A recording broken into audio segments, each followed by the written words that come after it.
Howdy, y'all. Welcome to the EEARSS Podcast, produced by Terrier TV here at Titusville High School. I am Frank. That is Bill. That is Cindy playing with dust. How are you guys? I'm good. I'm not playing with dust. No, I don't think it was dust. I actually think it was some type of organism. I think it was a little spider. It might have actually been. I wasn't quite sure. I got a lot of daddy longlegs in the studio. One of your students yesterday. Let's go ahead and introduce Andy. So we Sure. just jump into Yeah, it. So today on the do. podcast, we were welcomed by Coach Andy Hanson. Coach, thanks for being here. Thanks for having me. We had a student in your class yesterday that literally was talking about being terrified of daddy longlegs. Which I was like, what is it? The legs? Is it more the fact that they have more than one of them? Why? And she said, not gators, not snakes, but it's the daddy long legs for me. They're like the only spider I'm not afraid of. That's what we all Because they are. don't look like spiders. Yeah, They're no. weird though. But my girls, Well, my daughters are very Can't fault afraid them of for them. that. Really? Oh yeah, they're very afraid of them. We went camping in North Carolina, and I guess the restroom had a bunch of them in there. And oh man, and I said, there's the only spiders that aren't going to bite you. Right. Allegedly. Yeah, I was Maybe saying, that's I why don't we're know that afraid you of ever it. say that about wildlife, that it's not going to bite you. I always tell people everything bites you. Well, People bite each other, you know what I mean? Like everything bites. Their mouths are too small. I just pick one up by the leg. I mean, Have you ever had anybody tell you that dog doesn't bite? That dog right then, within the next well, 2 that's seconds, is going to different. bite somebody. It's going to happen. No, it's true. Am I that's wrong? true. Oh, it always happens. That's true. Yeah. I've seen it over and over again over the years. My dog doesn't No, bite. And the my next thing you know, dog somebody gets doesn't- violently attacked. My dog doesn't bite. That's not my dog. I was going to say, I don't think you have a dog. No, I don't. Yeah, that dog That's doesn't why he bite doesn't because there bite. isn't one. He doesn't bite. You got that. It was solid. It was well portrayed. Yes. And it was truthful. Yeah, it was pretty solid. So, Andy, tell us a little bit about your school year, how things have been going, how the baseball season went. While you're thinking about that, consider to tell us about your favorite number, your favorite color, and why. And just let's start with your school year so far. This is not where I thought I was going. Again, thanks for having me on again. It's been a couple years. Yes, so blessed to have you here, buddy. Love being here, and I appreciate your support.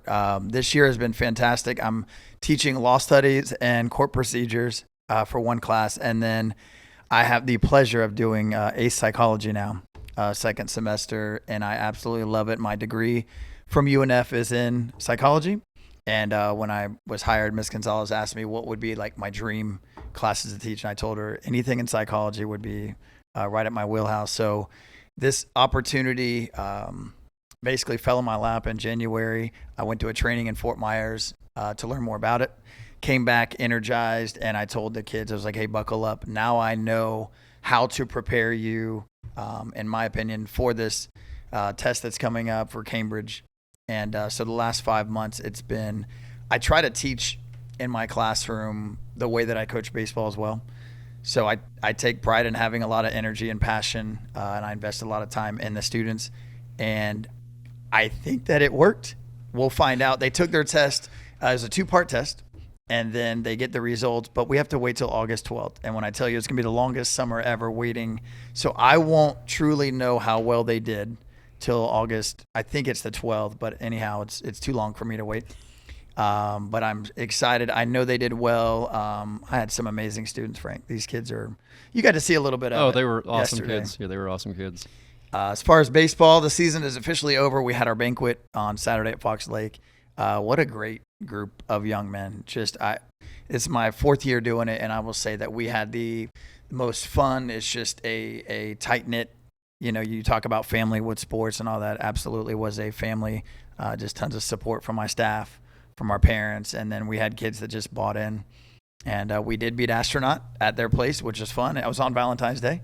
You got to love that, right? No doubt about it. They ended up getting back at us, so we have a lot of revenge on our mind for next year, and we have a bunch of hungry dudes, and I'm talking about talented, hungry dudes that have already started working out and getting ready for next year. So we're excited. That's a good thing. Mm-hmm. What do you see any crossover between the two classes you teach? Do you see anything from the law side that jumps over the psychology side, or back and forth? Oh, yes, all of it. Yeah, I'm I'll let imagining you start. What do you think when you hear that question? All of it. Yeah, there's got to be a bunch of crossover. You see that in the classroom though too? I do, and I feel like the beauty of these classes is being able to tie one to the other, and I'll catch myself in blocks 2 and 3 in a psych saying, actually, earlier today I was mentioning in our law studies class about this, that, and the other. And there is a lot of carryover effect. I can't give you a specific example off the top of my head, but the short answer is yes. Cindy, you had something too? Psychology factors into every aspect of legal studies, whether you're talking about victims, criminals, juries, how they behave. Yes, absolutely. Yeah, I was assuming it when you're teaching it, it has to jump across too. It's because literally, like we talked about yesterday, psychology can be kind of jumped into anything. We were talking about a little bit of that with wildlife and people working with wildlife, but it does with anything dangerous, with anything. Literally, we're dealing with psychology right now because we're all sitting here having a conversation somehow logically, it seems, and not being terrified of one another or thinking about germs that are crawling around on me. Right, and didn't realize we weren't supposed to be doing that. Well, now we are. Right. Thank you. Sorry. Oh Lord, what do you see? It's got to be interesting from both y'all's perspective, the way the education system is set up with all these tests at the end of the year for the students. Mm-hmm. A lot of students, I know I was one of those that struggled with test taking. So, I mean, how do you get around that? I mean, I hear about the way things are being taught now, and the way all these tests or these standardized tests are at the end of each class. But I mean, what do you do with a student that really is a brilliant student but struggles with test taking? How do you get around that? We literally practice test taking. So using psychology in the form of test taking. I tried to treat every week and put pressure on them, and we would have essentially the test that I would give out, I would try to do in the same format that we predicted would be on the Cambridge exam. And essentially I tried to turn my classroom into perceived pressure. And the plan was I want to put perceived pressure that doesn't really matter on them in the class. And that way, when the test they came, that they were prepared for it mentally, and they wouldn't feel as overpressured for that moment. But my argument against it is, and I had this talk with my students, I think that the phrase "I'm not a good test taker" is used a lot right now, in my opinion. And I think that sometimes they hear that phrase and students like to just use that. It's almost a cop-out. It could be, and I can't speak for every student, but I think because they've heard that phrase used, now they like to say, well, if I did bad on a test, well, I'm just not a good test taker. Instead of, well, let's figure out, did you really know the content? Did you study? Did you practice? And if you didn't do poorly, maybe let's adjust those study habits or dive deeper into the content next time. So while I do hear that argument, I also try to motivate them in different ways as well. Makes sense. Now, I know your wife is a teacher here at THS also. What's that like? Tell us what it's like. I don't know that teacher is the right word. I would say rock star, to be honest. She does everything. Yeah, tell us a little bit about that. She really does everything. If there is a job to do, she's going to say yes. Okay. And she's going to be amazing at it. That's just how she always has been. So it's tough. I'm not even I take pride in being a great teacher, but I'm not even the best teacher in my own house, right? So that actually motivates me, Frank, and we actually feed off of each other's energy and passion. We know we're in the right spot. We feel like God has brought us to Titusville High School at this time in our life, and we could not be happier to work together and impact the teens in this town. What she really does is she asks students up front, hey, what are you interested in? And then they sit down on a laptop and think, okay, what careers with your passion and interest could suit you? And then, okay, if you want to get to this college or this trade school, or if you want to go to the military, let's find out what you would need moving forward. And she does this with every single student that wants to. Now, let's be real. Not every student wants to have that one-on-one, but she's willing to do it. And I don't know what our senior class number is. I don't know, Bill, if you know, is it high twos? Is it in the threes? 3-something. 3-something? It's like 305, I think. Perfect. As a Miami fan, 305 is great. But I would say that out of 305, I could confidently say she had a conversation one-on-one with 250 of them. I can confidently say that, and that's just starting this year. Her goal moving forward, though, y'all, is to start with a freshman, basically orientation with them, and literally impact every single human on campus next year. And that way, by the time these freshmen next year are seniors, their relationship is going to be so tight that they're going to feel more comfortable going to the college career specialist to look into their future. But she just recently had the signing day, or the college and career, the commitment day. Decision day. I apologize. Decision day, and it was epic. It was over, what was it, 82, I want to say. She had 80 something. I think 82 was the magic number, and the Wow. goal is over 100 for next year, and I think we're easily going to reach that goal. Amazing. It's been fun. But to answer your question, the answer is everything. Whatever needs to be done, she'll do it. Well, we'll eventually be able to kidnap her on here. We'll continue She to will try. do it. She will do it. Now, we were talking a little bit about yesterday about humility, so it's interesting to hear you talk about being the second best teacher in By your far. household. Yeah, by far. What do you think the role of humility or being humble is in just everyday life? It seems to be, to me, most of the people we have on here, they're the best in the professions they're at, are super duper humble. I don't think there's any fluke behind that. I think you're right. I feel like a lot of it has to do with your upbringing, right? My parents were humble, and they taught us to be humble. Their parents came from humble beginnings as well, and I feel like that trait tends to be passed down. I also observed my parents and Devyn with her parents as well, extremely humble human beings that their whole lives are helping others. And we saw the rewards of that. We saw the benefit of the way that they treated others and the way that they wouldn't try to put themselves on a pedestal. And I can't speak for Devyn, but I would argue that she does that too. We want to follow in their footsteps, and that's how we raise our boys as well. You're talking about being raised. Your pop is a pretty awesome fella. That's been here doing things in the community for a long time. It seems like when I go do an event somewhere, he's typically there. Mm-hmm. We end up connecting for a minute. Tell us a little bit about what it was like being raised by an awesome human being like your pop and your mom both, and how that's kind of made you who you are. Yeah, so my dad is a Baptist preacher at New Fellowship Baptist Church in North Titusville off Old Dixie Highway, and he's been there over 30 years. So we grew up in the church. My mom, the classic preacher's wife, piano player. They both did music. And then we had a Christian school back in the day called Northside Baptist. So from kindergarten to basically 5th grade, we were in that private school at our church. Before that, they were singing and leading youth. And my dad was an associate pastor at other churches as well. So our whole life has been watching our parents in leadership positions, primarily in the church as well. And he's still doing it. And he does weddings, he does funerals. And, sadly, I think he did over 180 last year. So that's the sad part, right? Yeah. But he also gets the enjoyment of performing a lot of wedding ceremonies, and including mine and my brother's as well. So that was really cool. That's pretty awesome. Mm-hmm. Now you have a son here at THS. I do, Jackson. Tell us a little about what it's like teaching at the same school where your son's at. Well, Bill had him in class as well, so maybe he has some inside scoop. Maybe he puts on a fake persona at home, but they always do. Do they? They all Bill do. could tell us. No. He'll tell me things about my daughter. I'm like, that's not true. That's not. No. Wait, building them up like they're hysterical. angels, and then you're like, no, they're actually not angels. Yes. So, yeah. Well, teachers used to tell me that my girls were quiet. You're like, those aren't my girls. What girls are you talking Yeah. about? Yeah. The ones I live with are quiet. I love it.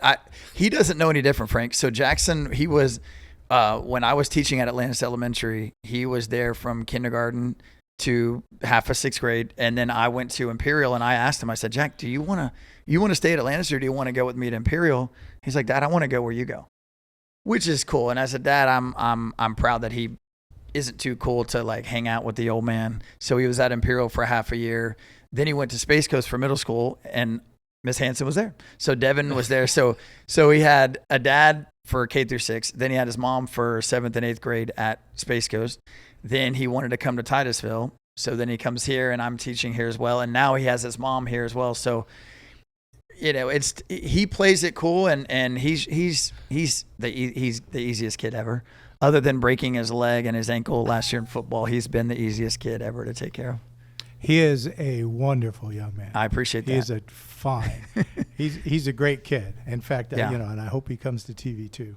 He definitely wants to. Mr. Stone wants him to do the cybersecurity, and I Right. know you want him for TV production. So, and he's great with computers, So you technology. can't do both? I think he can. Do Oh that. yeah. Oh yeah. Yeah. He wants to get all the CTE it's the certs beauty for of, sure. of block. Yeah. Yeah. You have a lot of options. Oh no, he loves it. Out of all the stories, he's always coming home talking about whether it's TV production or Mr. Stone. Like, so he loves being in your class as well. So from Atlantis to Imperial Estates to Yeah. here, what has that jump been like from elementary school to high school? It's different, but I will say this, that, and I tell my teenagers in class that the biggest difference is their height, because sometimes they act like fifth graders, and sometimes my fifth graders tried to act like high schoolers. I truly believe that God's put me in this spot now, and I'm set in high school for the rest of my career. I think I've found my niche. I feel like I'm in the right spot. I'm teaching the classes that I love. Still love coaching baseball, and I think it's the personal connections that you can have with high school students that you can't necessarily get in elementary. And so part of it is having adult conversations and seeing an immediate impact, and them telling me, you know, at the end of a semester or sometimes even at the end of the week that what they're learning about is impacting them, or the way that they're being treated in my class is impacting them. And to me, that's all I need, right? And that just fuels me to keep going. Yeah, there's no doubt about it.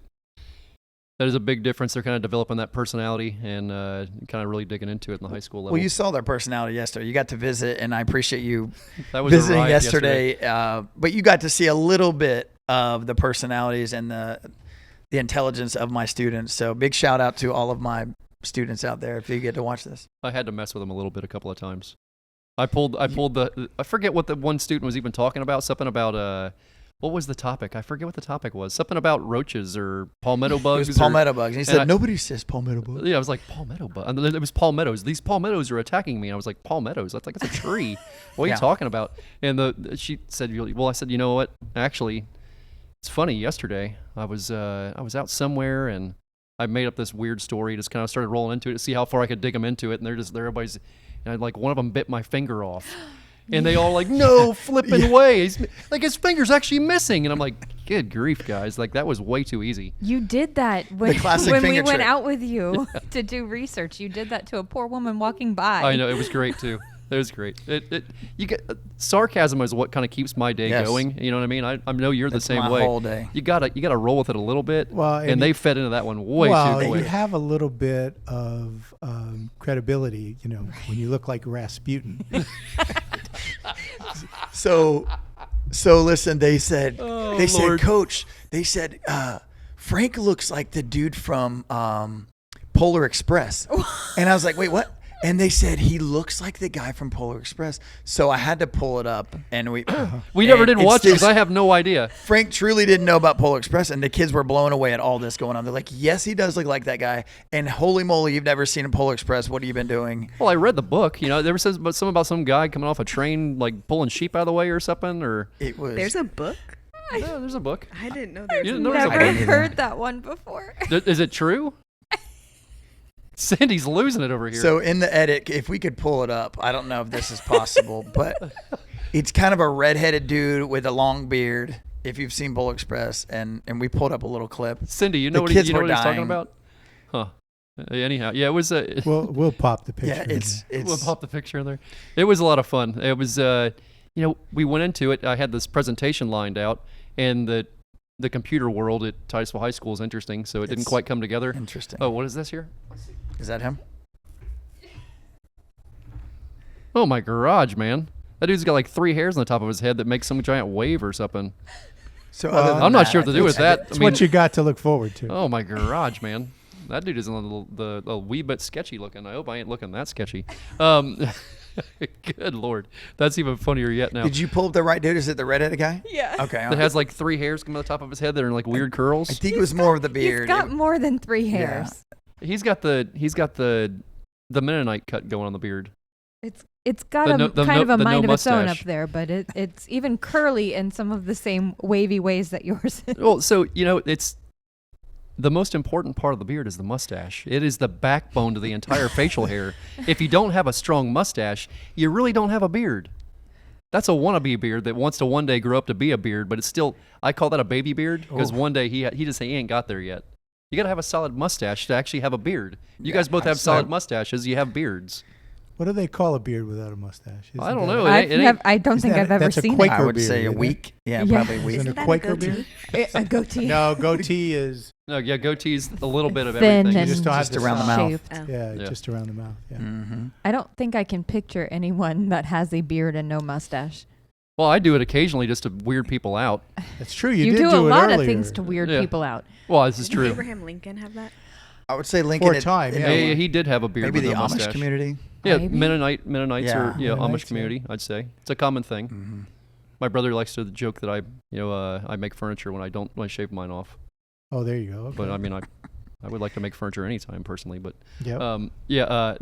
good Lord. Yes, it was a great time. It was a great time talking to your class. Very deep discussions that we got to talking about the study you guys kind of have going on here around the school, which is very interesting. You want to tell us a little bit about that? Well, there's a couple of studies going on, but they're learning how to perform their own either experiments or questionnaires, self-reports, interviews. That's what I didn't ask them about was how they're going to do a control on that.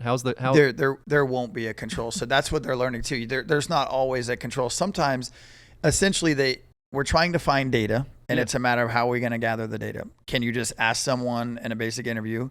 Do you want to hand them a sheet of paper and have it be a questionnaire? That's fine too. Or do you want to try to put on an experiment to see what would happen? So one of my classes, and we're learning about basically as you would in science and psychology, any kind of experiment, you try and you fail, and then you write down the data and you either try to improve it or you move on.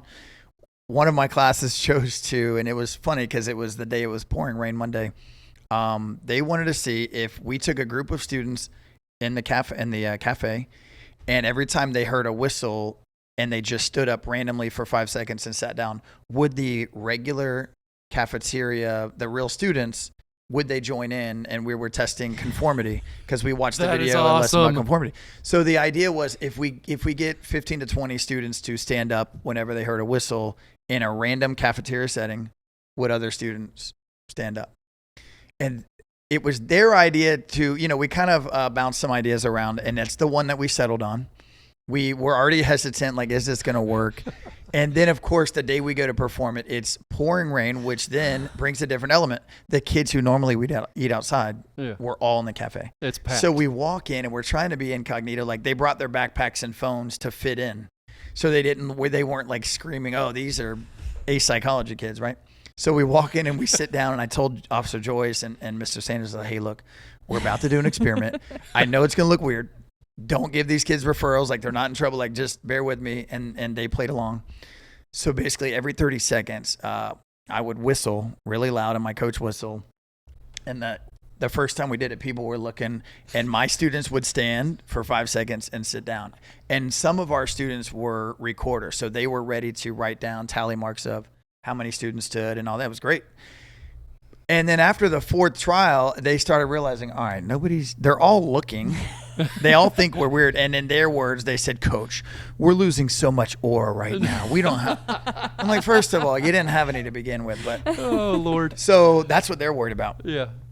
How they're looking. Find out. It's a psychology experiment on them. Yeah, but in psychology, part of the experiments is getting qualitative data. So getting feedback, right? Some verbal feedback from them. So we were able to get qualitative data. We only had 2 people actually stand up, so our quantitative data was not good. However, we learned that maybe there were some extraneous variables, and that's why we weren't able to get the data that we wanted, right? So the things that we wrote down were some of the comments, and some of the kids were saying, basically, why the heck are these kids standing? They look like dogs because they heard a whistle, and they're like Pavlov? Are they? Yeah, like Pavlov's dog, but like, are they dogs right now? They hear a whistle and they stand up. Then they were like basically asking, why are you doing this? Crazy stuff like that. So it didn't go as planned. So now what we did was we went back to the drawing board. So our entire day today was let's regroup. Let's come up with something different. So we have something up our sleeve for this Friday, and it's going to be an interview with open-ended questions, but geared toward their career path. Okay. And we're going to ask some questions, and we're going to compare it to, I don't want to spoil everything. I don't know when this is going to play. It'll be a few weeks. Oh, so you're good. You can essentially, what are your plans after college? Okay. Right? And this is only to seniors. And then the follow-up will be, what did you think that you would want to do when you were a freshman?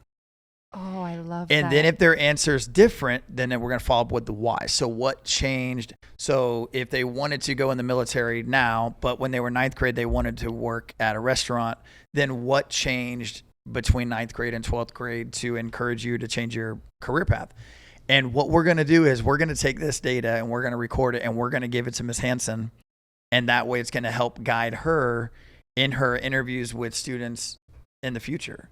To tell them, hey, look, if you're a freshman and you don't really know what you want to do, don't worry, because look how many of our students in 2025 changed their minds. So it's actually okay to not know what you want to do. And also, if you're a junior, senior, and you're wanting to change your mind, like that's okay too, because you're in the majority. Most kids, and I'll be honest, when I was 17, I graduated, I didn't know what I thought I was going to be a pro baseball player. And, here I am teaching high school. So There's an old joke that says, do you know why adults ask children what they want to be when they grow up? They're looking for ideas. Yeah, we're still trying to figure it out. I say looking that as for well. ideas. I always say that too. I still don't know what I want to do when I grow up, but I'll tell you when I get there. I guess I was a weirdo. You already knew right away? You Well, knew. You were I was already doing it as The a freshman. family So business. yeah, I mean it was, but I remember I did fight it for a long time. I tried to find other things to do for a long time, and it just kept being drawn back to it, which is really weird. I guess Can that I is ask not a the norm. question? Ma'am. So, with that first experiment yeah. in the cafeteria, were all the kids like in one group, or were they spread out around? So we actually did a practice run in first lunch the week before to kind of see how it would go, and we spread out, but we didn't get the results we wanted. So we thought it was because we were too spread out. And so when we did it Monday, we actually stayed closer together because we thought maybe there would be power in numbers and the visual effect of 15 kids sitting at a huge table as opposed to 3 or 4 scattered. But I do think that that's part of it as well. It sounded fun, and the kids bought in, and so we were gung ho on it. Well, and the cool thing about science is it's not always about getting the result you expected. Right. Whatever result you got, that's still success. That data is the result. is Yeah. data. You It's- have learned something. That's it. You draw a conclusion, you analyze it, and then you find your strengths and weaknesses, and then you move on. Either replicate it and improve it, or find something else. Data is always data. You never complain about data because there's always something you can make out of it. Well, and as a coach too, so I try to relate it. I relate baseball to my classes, and then vice versa.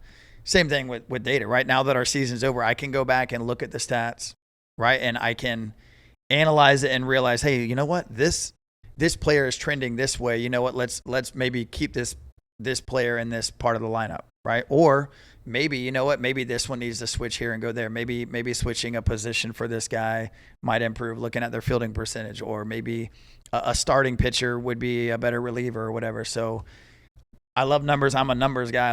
I'm a math nerd. So I love data. I love analyzing it and drawing conclusions. Well, let's hit the baseball stuff for a second then. Come on. We should.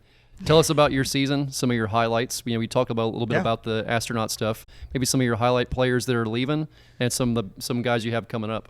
So it's easy because we have 3 seniors, Kegan Hamilton, Logan Sylvia, and Cam Wyckoff. And I would classify all of them in the same, I don't want to say bubble, but like they're all 3 throwbacks. They're old school throwback guys.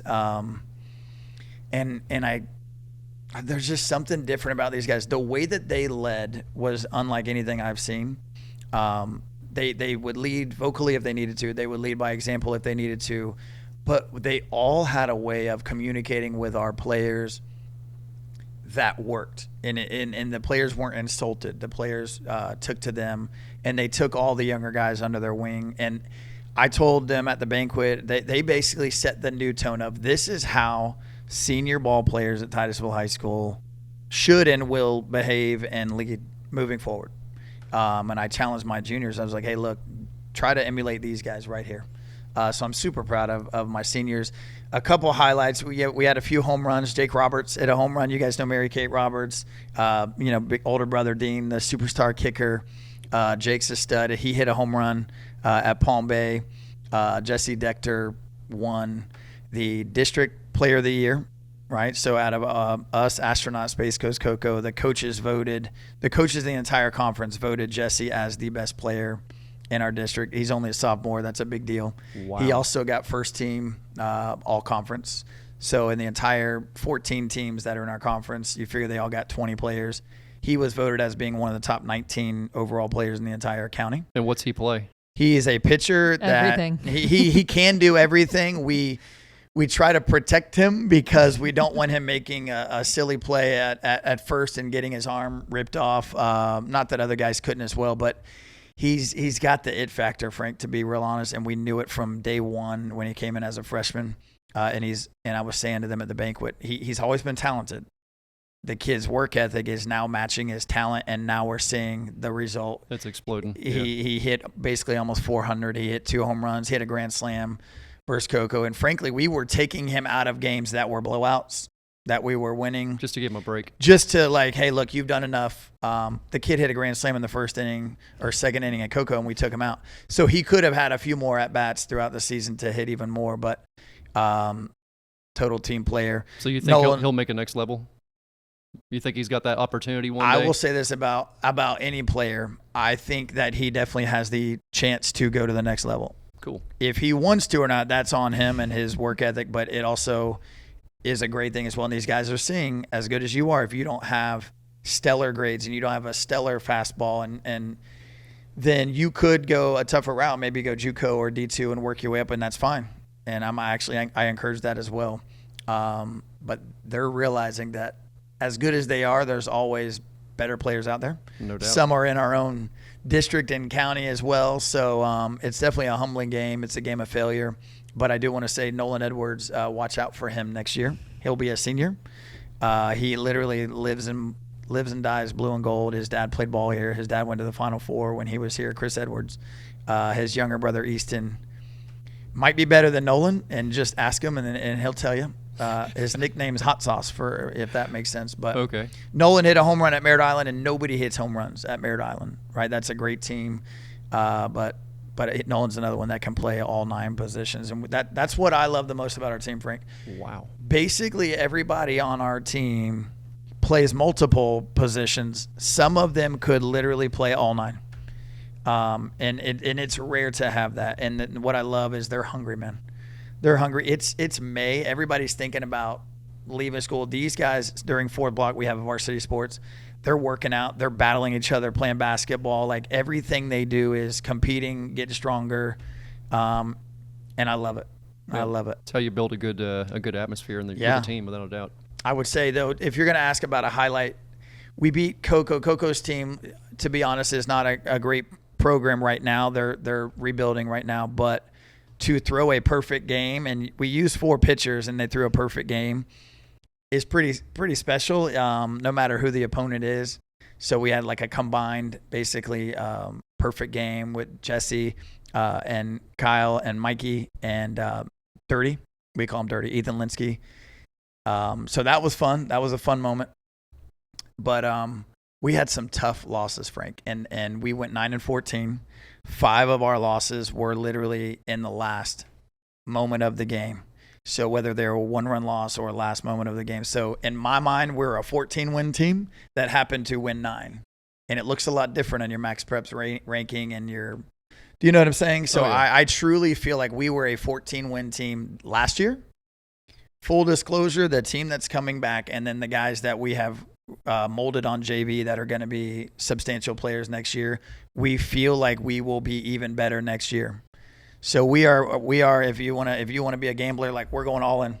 If we're playing poker, we're going all in next year, baby. Maybe a player or two that's a little bit under the radar you're excited about for next year? Oh, there's a lot. I will say this. We learned there was a freshman this year, MJ Wood, played a lot of JV ball, and he's a big old drink of water. Super nice kid, almost like too nice, to the point where he would swing and miss sometimes at practice, and he's like apologizing before you. I'm like, MJ, no, it's okay, dude. You don't have to apologize for that. He gets in his very first varsity at bat in the spring break. We're playing at Lake Highland. Put him in there. It's like, MJ, you're up. Boom. He gets in. Very first pitch he sees, gets a base hit to right field. right? Which not a lot of guys do that in their first at bat, let alone their first pitch ever. Then the very next home game we play, dude, it's a mammoth home run that ended up being like a foot foul, and everybody in the dugout's like, MJ's got power. So we're like, we know he's big, we know he can pitch, he plays third, and now we're like, dude, this kid's got something, right? And his cousin Logan played for me a couple years ago, and he had power as well. So I'm excited to see what happens with him. Maybe it's my some nephew. I know. So I was trying to. I didn't want to look at you because I know that'll be emotional. But what a great kid, though, right?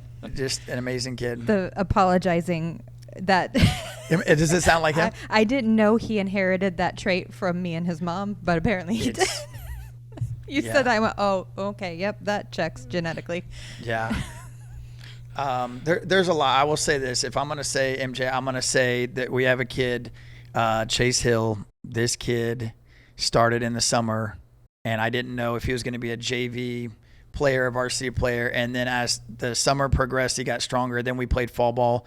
From the first game in fall ball, I told Coach Burkhall, who's helping me, I said, no, this is a varsity level kid. This kid, Chase, played every game, every inning as a true freshman coming in. And he hit leadoff and number 2 the entire year, pitched, caught, and played shortstop, which are the most 3 stressful positions. And he's only a freshman, and he is a technician. This kid lives and breathes baseball. Great student. So if I'm going to call a couple guys out, it's pretty solid. I'm proud of all of them, though. I want to make sure you know this is a special group, and we know it. The coaching staff knows we're sitting on something right now that we're about to showcase to the world next year, and we're excited about it. Very cool. Mm-hmm. What about a specific play? Like maybe something somebody's not thinking about, maybe something a little bit under the radar that just kind of really caught your attention this one, the play was in the district championship. We didn't come out on top versus Astronaut, but this play was one of the best plays of the year, mainly because it's, like you said, kind of an under the radar thing. It's a pickoff play that stems from a bunt coverage. So essentially it's a chess match, right? And JJ and I are good friends. So he's calling a bunt, we're calling a pick play at the same time, and everything worked. Well, the beauty of this play is that we have worked on bunt coverages and pickoff plays since January. Whenever we were allowed to practice, we would do these plays in January. So you figure 4 months of practicing this, and sometimes the players are like, why do we spend so much time on this, that, and the other? And we're like, look, it might happen once this year, but when it does, it's the biggest moment of the game. We pulled off a fake, I don't want to give away too much, right? But essentially, like, our shortstop cuts in front of the runner, catcher gives a signal to the pitcher. Pitcher has 2 looks there. People are yelling, break. Our first and third are crashing. Shortstop's moving. Second base is covering. And Mikey Webster, a junior right now, super smart kid. So everything worked out perfect. Everything went perfect. He turns, fires to second base. Well, when he does, the runner doesn't know what to do, so he takes off to third. Second baseman gets it, fires it into third. Cooper, our freshman, tags the guy out of third.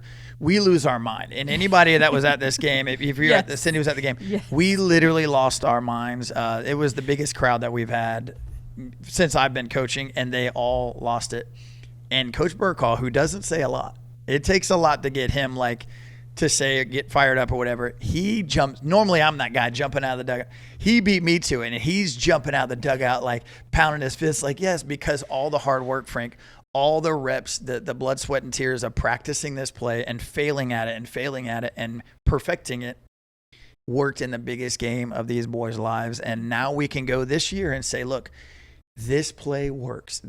All of these plays that we're working on, you might not use them every game, but when you need it, we got it in our back pocket. And it was a legendary play, man. I'll send you the video. It's on Game Changer. Sounds pretty awesome. Mm-hmm. Andy, thank you so much for being on here and chatting with us. It's always a pleasure. Buddy, it's always awesome. Thank you so much for taking the time. And feel free to stop by the classroom anytime, too. Yeah, I say we do that again next year.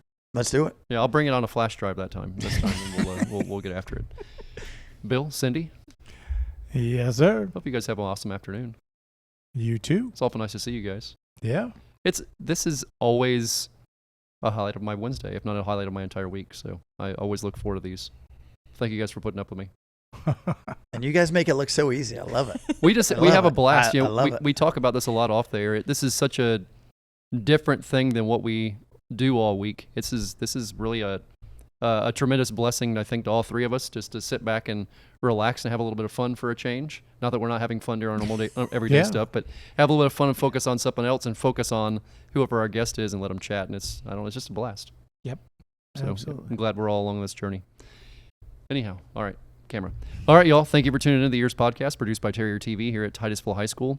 You can find more out about EEARSS by going over to EEARSS, EEARSS.org or .com. If maybe you don't like to type org, maybe you want to type .com, you can do that. Or if you're even more curious, you can go to alligatorrobb.com. They all go to the same place, just in case you were curious. Robb has 2 B's. That's my last name, not my first name. Kind of cover all the things at once. Cindy's going to give me a look. It's cracking me up right now. I'm going to start laughing in the middle of this. Cindy, okay, so yeah, thank you all for tuning in, and we will catch you all next week. Bye-bye.